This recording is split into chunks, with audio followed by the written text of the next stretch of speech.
السلام عليكم ورحمة الله وبركاته.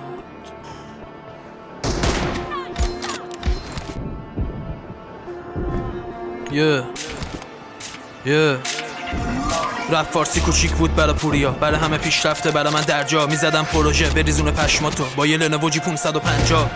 الان کاستوم لباسم، نمیخوره سایز اینا به کلاسم. خدا محرمه با همه، لخت میشینم رو تراسم. الو ببه کیلو کیلو کیلو شله، بدخوام شیهه میزنم با فلوم بیوم شیفه.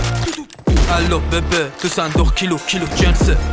کی بود چی بود اسمت میکنه کیو نفله. اومدم بالا هیچکی نکرد پوشتن، رقیبا رو سیخ میزنم انگار گوشتن. کسخارا آپدیت تاجیتون گاده ولی پس میزنم 2600. بیای تو گیم میخورید صدیچ، ناشتا میزنمتون انگاری سنیچ. نیاز ندارم کسی بهم بده شاتات، چون دیگه چسبوندیم همه رو ندید. مارکت دستمون افتاده فامیلی، شما باس منیج کنید سامان جلیلی. با خدا بستم همتون فهمیدید من رو کارم وقتی شما کویرید. پی منطقی پوریا با دلشه، توش لم داده انگار هتلشه. با اینکه نشد نداره برا هیچی، ولی باز میریم تو دلش هر چی کشه. الو ببه کیلو کیلو کیلو شله، بدخوام شیهه میزنم با فلوم ویوم شیفه. الو ببه تو صندوق کیلو کیلو جنسه.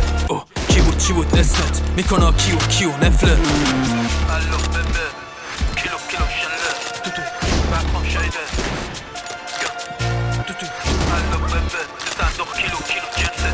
به اومد کنه تدش میکنه کیو نفله.